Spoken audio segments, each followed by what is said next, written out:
Cade Cunningham did an interview with USA Today, and we are going to be playing the video. It's about a minute or so. So let me put it on the screen for you guys to listen to. So big credit to USA Today for letting us use this today. There was a recent report that you at least did your part to try to recruit some help. How long did it take for you to get comfortable in that role as someone who might have to pick up the phone? It's not just about hoops, but you might have to pick up the phone and have some of those combos. Yeah, I mean it's natural. We're talking basketball, um, to other basketball players or whatever it is. All that stuff happens natural. I don't know where that report came from. I never told anybody that. Oh, I talked to X, Y, Z. I wouldn't say that report was all the way true either, but definitely. I mean, I'm all about the Pistons. I want the Pistons to be at the highest level possible, and if there's somebody that is available or wants to play for the Pistons, that I can see that happening, and I feel like it's a good fit. It's easy to talk to them about that if as long as like I don't get into all the what is it called tinkering and all. I don't know what it's called messing with other players. I kind of just let our staff do their job. I think other players know the type of game that I want to play, know the type of game that the Pistons play, and the guys that want to be a part of that will be a part of that. So I kind of wanted to get your thoughts on what Cade said about just the whole recruitment process. I know there was a report by ESPN that Cade had been talking to, I think it was like KD, Kawhi, Austin Reeves. I don't remember the full list of players off the top of my head, but what are just kind of your thoughts with that? Well, I think I would be interested to know like the depth of those discussions. Like, was it just like, hey, you should come play in Detroit and kind of just like laughing about it, or was he like actively like, hey man, you got a decision coming up. I really think Detroit would be great, and like trying to sell them. Because like he said, when you're an NBA player, you're around other players, like you just talk basketball.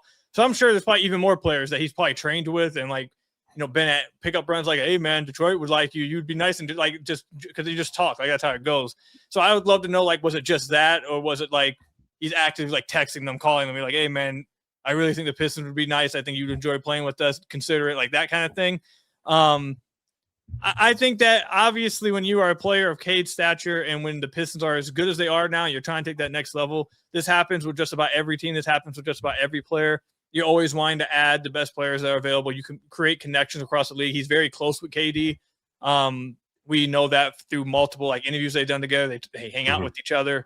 So I know he's really close with him.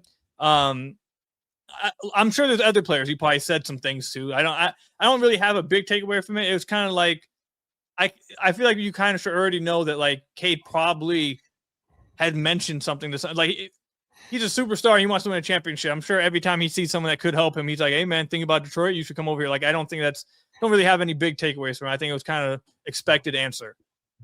Yeah, it's not like when you're playing 2K in my career and someone like texts you if you want to come. Like that's kind of like my takeaway with it. Obviously, I feel like every like post game, there's some kind of superstar that's dapping them up. They talk on the court. I think obviously when we're in the moment, especially during the off season, I feel like the off season is the one part where I think sometimes we let our fandom leak out like a lot to the point where like, oh, Pistons are going to get KD. Like, how can we get KD? And it kind of gets into this discourse on when we don't get KD. I'm sure you see the comment section. The negativity just kind of pours out. And K doesn't really seem like the type to like go in Trajan's office and say, hey, go get me Kevin Durant. Like he seems like a pretty even-keeled kid. Doesn't really seem like he's going to like, pull like I don't want to be here anymore type of things, even though you read online like he's gonna force his way out, which I just don't really feel like he's that type of player. Yeah, I don't think Cade is going in, like you said, and like demanding players. I'm sure he's had some input. I'm sure the front office has asked, like, hey, what do you think about this? Or I'm sure like he's the best player on the team. He's your franchise player. Of course, he's going to have at least some kind of input or at least some kind of, especially if he has a good relationship with Trajan. I'm sure he could, if they have a good relationship, they might just text on the side like, hey man, I just talked to this dude. He might be down. Just letting you know. Like I'm sure they've had those talks. I don't think Cade, he mentioned it in that interview. I do believe him. I don't think he's one of those guys that's like, all right, here's player A, player B, player C. I want one of these guys. You need to go. Like, I don't think he's doing that. I think he trusts. I know that he very much trusts what Trajan is doing. He has a lot of trust in the front office, a lot of trust in the coaching staff. He'll give his input, but I don't think he's really trying to step on toes. He believes in what they're trying to build and lets them do their job. Yeah, I mean, that's kind of what I've heard kind of behind the scenes with Cade and like the relationship with Trajan as well, which obviously I think when people saw that video, they're like, oh, so that report like wasn't true. He said it was like kind of half true.